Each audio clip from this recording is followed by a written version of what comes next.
Hi everyone, this video is for returning teachers who are looking for a quick follow-along setup video for getting their courses ready for the start of the school year. I'm going to walk you through all of the essential things that you need to know, and then for anything additional, we'll have some additional resources posted. But let's dive in. So when you log into Schoology, you're obviously going to want to see your new courses. And so if you go to the Fremont Union High School District tab here at the top, it'll take you to your course dashboard. The course dashboard has tiles for each of your different courses, and your new courses for the coming school year are sitting at the very bottom. If you are in your course dashboard, you can actually drag your courses, your course tiles, to where you want them to be. And so rearranging them while you're on this page is a super quick and easy kind of like reminder sort of thing. And so that's how you drag that. But the other thing that you can do is go to the Courses tab, My Courses, and then actually click this little Reorder Courses button on the right-hand side here, and you can drag the tiles around this way as well. Now, let's get into the actual linking of courses, which is like the first thing that you really want to do. And so I know for a fact that my sandbox courses are going to have the same materials and the same grade setup, so it just makes sense to link them together so that I don't have to make materials multiple times. And so I'm going to scroll under the My Courses until I find my two sections. Here they are. Section 1 and Section 2. And then the section that I want to be first, I'm going to click the little gear for that. So Section 1 chronologically makes sense, so I'll click the gear on the right-hand side, and then link existing section. Its pop-up window is going to offer you the potential sections that you can link to this, and so keep in mind that you can only link sections that have the same course number and that have the same admin in them. And so if you are wanting to cross-list sections that have different course numbers because you have different levels in the same period, this is something that's a very special case, and so you probably know who you are. Go ahead and reach out to your Schoology teacher leads and your data tech, and we'll get you sorted. For everyone else, linking sections is the way to go. And so you're going to click the section you want to be the child section.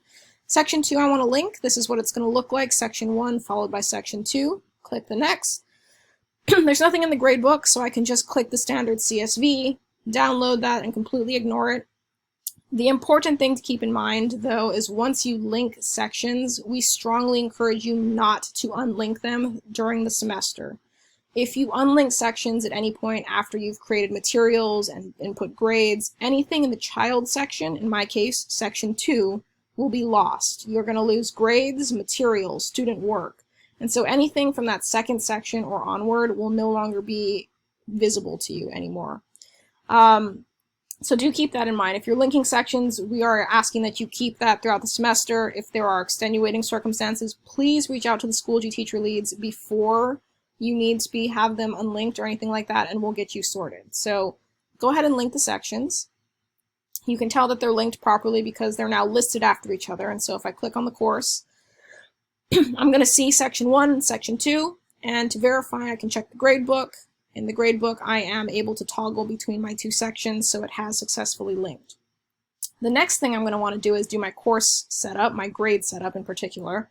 But because I don't need a whole lot of grade setup for my sandbox course, I'm going to go show you how to do that with my Britlit course. And so under Courses and My Courses, I am actually going to use the grade setup that I had for my Britlit course last year because I had no problems with my grades passing back to IC.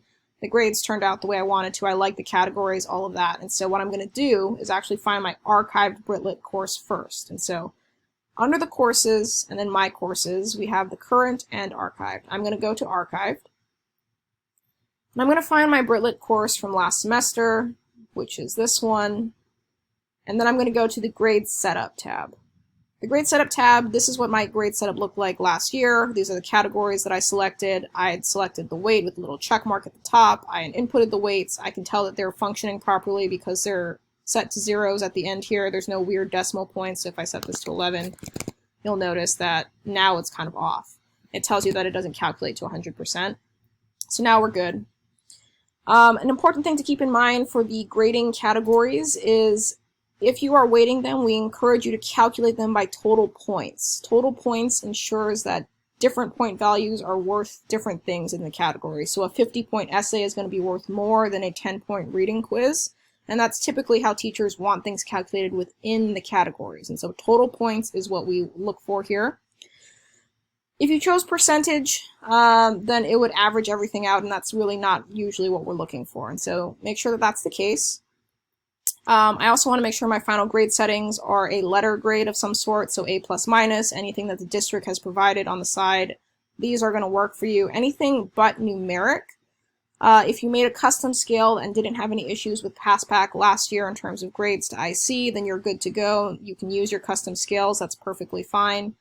If you want to set up a custom scale, that's a different sort of video, just as an FYI. The rubrics are also things that I've made before, and so I want to take all of this with me to my new course. And so I'm going to click the Copy Settings button in the top right here. I'm going to select Categories, Grade Scales, and Rubrics, and then I'm going to find my new Britlit course here, which is this one. Select that, and then I'm going to click Copy. So now, when I go to my courses and I click on my Britlit course, you'll notice it's completely empty, but my grade setup has everything that I need. And so the categories are all set, my final grade settings are good to go, I even have my rubrics, and so it's all there, easy to access, ready to go. And that's that. So my grade setup is done. The next thing you may want to do is add some materials, right? The syllabus is one of the key things we are contractually obligated to include. We encourage you to upload either a PDF or a Word file, right? Something that's going to be easily accessible for parents. If you are doing a Google Drive, like a Google Doc, make sure that you link it. Do not create a Google Drive assignment. Parents cannot open Google Drive assignments. And so if you link it, do make sure that it is actually something that is visible to them. So if we look at my previous course, for example, you'll notice that I have my syllabus linked here, and when I click on this, it opens up into Google Drive, it's a Google Doc, and under the share settings, it is set to anyone with the link can view, and that's super important. Please make sure that it's anyone with the link can view, not FUHSD. Copy that link, make sure that's the right one, and then you can link that if that's how you want to do it. But otherwise, PDF or Word is the way to go. I like my announcement sitting at the top here. It has my banner, it has some of the key links for my course, and so I'm actually going to copy this update and put it into my new course. And so to do that, I'm going to go to the Updates tab, and I'm going to find the update, and go to the little gear icon and edit. Select in Apple A to select everything, and then Apple C to copy that. And then I can cancel it. Go to my new course, and under the Updates tab here, I can put in what I copied, paste that in, select the little bell to make it an announcement so it says at the top of my course, and then I'll post it, and there it is. Okay, and so this is going to stay across all the different tabs. Kids have access to the syllabus, bell schedule, and the student portal. I can update those links in the update however I want. So that's for your syllabus. If you want to import other resources, like materials from your previous course, and you've saved them to your resources, you can do that. And so the Import from Resources button is at the bottom of the Add Materials there. It'll pop up into anything that you've saved here. You can access your personal resources, your groups. You can even access your Google Drive if you absolutely want to, assuming that you've already had that linked. If you've made Google Drive assignments in the past, your Google Drive is still linked, and so you're good to go there. If you wanted to add materials from an older course, I would have the two tabs separate. So this is my new course and this is my archived one. Then I would go to the materials, and then you can actually scroll through the materials you want, go to the gear file, click copy to courses, and then you can select the course that you want. You can put it in a folder, things like that. Copy the whole folder. You can do advanced settings with dates and things like that. But that's how you would access materials from your archived courses into your new ones. So when I refresh, here is my 1984 unit, already good to go. All the resources that I wanted. Do keep in mind that any Google Drive assignments that you've made in your archived courses will not be functioning properly when you copy them over. The links break. You have to reattach the Google Doc to those Google Drive assignments, just something to keep in mind. Something else you may want to do is add some other co-teachers or paras into your course, and so into the members, right? If you want to add a member, click the Add Members button here. Decide who you're looking for, and so I added Manko already, but I can also add one of my good friends, Miss Masuda, and I can just click Add. Now she's sitting in my course. To make her an admin, I would go to the little gear, make admin, confirm, and now the little shield here is going to indicate that she's an admin. If I want to, I can set section level roles, and so this is going to allow her particular access to parts of the course, and so you can decide if they can edit grades or edit materials. All of the different options are available, right?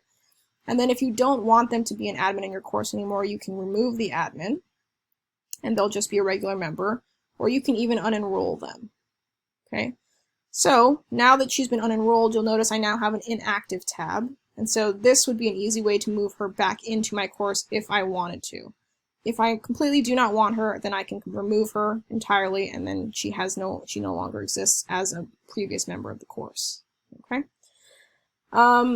In terms of other things that you may want to get done, Google Drive assignments or anything like that, we have other videos that show you how to do that, and if you need any support, definitely reach out to us and let us know. But I do think that this covers kind of the basics.